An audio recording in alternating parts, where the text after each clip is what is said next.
Students हमारा next जो numerical problem है वो है 4.6 पंजाब टेक्स्ट बुक बोर्ड पे जो आपका 4.6 कुछ इस तरह है। 100 metre cube of water is pumped from a reservoir into a tank height 10 metre higher than the reservoir in 20 minutes.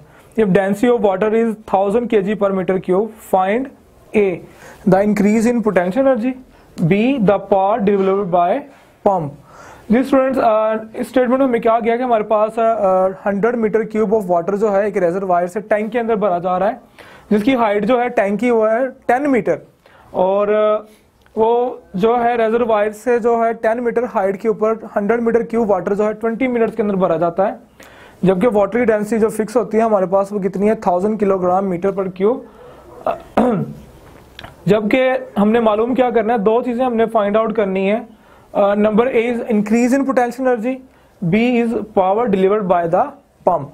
जी हमने दो चीजें मालूम करनी है, इंक्रीज इन पोटेंशियल एनर्जी मालूम करना है और दूसरी जो है वो है power delivered by the pump, वो मालूम करनी है।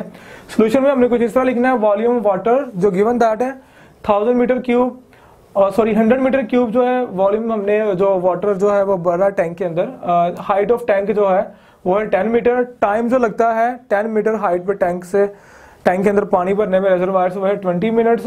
मिनट्स को हमने सेकंड में लेके जाना है, 20 को मल्टीप्लाई करेंगे हम 60 से, टाइम आ जाएगा 1200 सेकंड। डेंसिटी ऑफ वाटर जो गिवन है फिक्स होती है 1000 kg per metre cube. Find the increase in potential energy, the power delivered by the pump P। ये दो चीजें हमने मालूम करनी है, फॉर्मूला हमने यूज करना है। The increase in potential energy हमारे पास वही होगा mgh। तो यहाँ पे हमारे पास g हमारे पास जो है ग्रेविटेशन एक्सेलरेशन, उसकी वैल्यू 9.8 मीटर पर सेकंड स्क्वायर होती है। h हमारे पास है, m नहीं है। तो मैस ऑफ वाटर स्टूडेंट हम जो है वॉल्यूम को, वाटर के और डेंसिटी को दोनों को यूज करके हम मैस ऑफ वाटर निकालेंगे। मैस ऑफ वाटर m जो है हमारे पास आएगा वॉल्यूम मल्टीप्लाई डेंसिटी। वॉल्यूम हमारे पास 100 है मीटर क्यूब और डेंसिटी हमारे पास 1000 किलोग्राम पर मीटर क्यूब जो थी।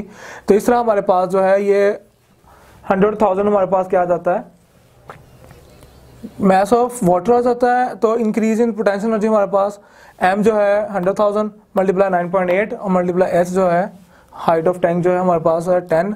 इन सबको मल्टीप्लाई करते हैं तो 9.8 10⁻⁶ जॉल जो है हमारे पास है इंक्रीज इन पोटेंशियल एनर्जी आती है। अब हम बात करते हैं दूसरे की, वो हमारे पास ही power delivered by the pump. तो पावर हमारे पास फार्मूला बी जो हमने यूज करना है, पावर हमारे पास रेट ऑफ डूइंग वर्क, जो वर्क हमारे पास है पोटेंशियल एनर्जी है, इसे टाइम पे डिवाइड करना हमारे पास पावर आ जाएगी। तो पोटेंशियल एनर्जी हमने भी निकाली 9.8 10⁻⁶ जॉल और टाइम हमारे पास 1200 सेकंड। 1200 सेकंड को डिवाइड करेंगे 9.8 10⁻�6 को हम डिवाइड करेंगे 1200 सेकंड पे, तो ये हमारे पास आ जाएगा 8166 यानी कि 8166.6 वाट जो है पावर आ जाएगी उस पंप की। जबकि आपके जो टेक्स्ट बुक है आपकी उसके अंदर जो किलो वाट में आंसर दिया गया है, इसको हम सबसे पहले राउंड ऑफ करेंगे। राउंड ऑफ करके मैं इसका लिख सकता हूँ 8.2 इंटू 10⁻3 डेसिमल जो है मैंने इसे डिस्प्लेस करवाया डेसिमल पॉइंट को, ये मेरा रेफरेंस पॉइंट है यहाँ पर। तो 8.2 10⁻3 जो है 3 डेसिमल मूव किया है, 3 वाट जो है हमारे पास पावर आ जाएगी। 10⁻3 हमने प्रीफिक्सेस यूज किए हुए हैं, हमारे पास K होता है, तो इस तरह हमारे पास 8.2 किलो वाट जो है उस पंप की पावर आ जाएगी, जो कि वो 100 मीटर क्यूब वाटर को जो है वो डिलीवर कर रहा है through a reservoir in 20 minutes of a height of tank 10 metre. तो स्टूडेंट्स आपने इस न्यूमेरिकल को जरूर अटेम्प्ट करना, इम्पोर्टेंट भी है और जो है इंटरेस्टिंग भी है और आसान भी है। स्टूडेंट्स हमारा जो अगला न्यूमेरिकल है वो है 4.7। 4.7 आपकी टेक्स्ट बुक के ऊपर इस तरह है, force thrust of 400 newton is required to overcome road friction and air resistance in propelling an automobile at 80 kilometre per hour. What power kilowatt must the engine develop. मैं फिर रिपीट करता हूं, a force thrust of 400 newton is required to overcome road friction and air friction और air resistance in propelling an automobile at 80 kilometre per hour. What power in kilowatt must the engine develop. Student हमें ये कहा गया है कि हमारे पास एक automobile है, एक ऑटोमोबाइल जो है उसके अंदर जो है एयर रेजिस्टेंस या कह लें कि हमारे पास है जी, एक ऑटोमोबाइल ही है, एक इंजन ही है, एक गाड़ी है हमारे पास जो है, और उसकी जो थ्रस्ट जो है, फोर्स जो है 400 न्यूटन जो है वो है, और जबकि वो 400 न्यूटन जो है फोर्स जो है वो ओवरकम करने के लिए है दो चीज़ों को, एक है हमारे पास रोड फ्रिक्शन, दूसरी है एयर रेजिस्टेंस। जबकि जो इंजन जो है वो थ्रस्ट जो लगा रहा है, प्रोपेलिंग कर रहा है, वो 80 किलोमीटर पर आवर की जो है उसे स्पीड दे रहा है उस ऑटोमोबाइल को। हमने क्या मालूम करना है, हमने उस ऑटोमोबाइल का जो इंजन है उसकी जो पावर है वो हमने मालूम करनी है। तो फोर्स जो थ्रस्ट हमें एफ दी गई है 400 न्यूटन, सोल्यूशन में हमने लिखना है। वेलोसिटी ऑफ इंजन जो है हमारे पास 80 किलोमीटर पर आवर है।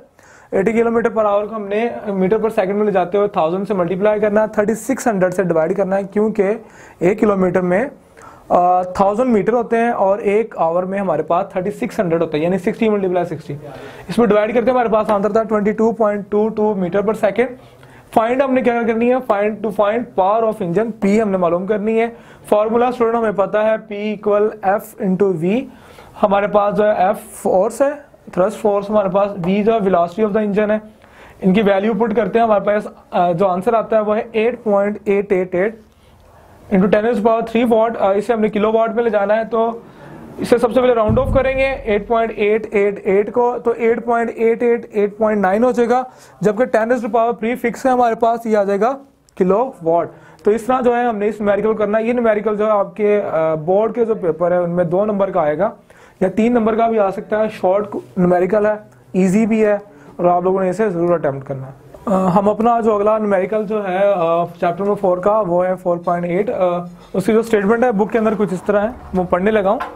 How large a force is required to accelerate an electron of mass 9.1 10⁻³ kg from rest to a speed 2.0 10⁻7 metre per second through a distance of 5 centimetre. जी students, हमारे पास जो है statement के अंदर क्या कहा गया है, क्या पूछा गया है, कहा ये गया है कि हमारे पास पूछा ये गया कि कितनी ज़्यादा फोर्स, कितनी बड़ी फोर्स हमें चाहिए कि एक इलेक्ट्रॉन जो है उसका मास है 9.1 10⁻31 kg, उसे हमने एक्सेलरेट करवाना है, उसके अंदर एक्सेलरेशन प्रोड्यूस करवाना है, जो हमारे पास जो है रेस्ट से जो है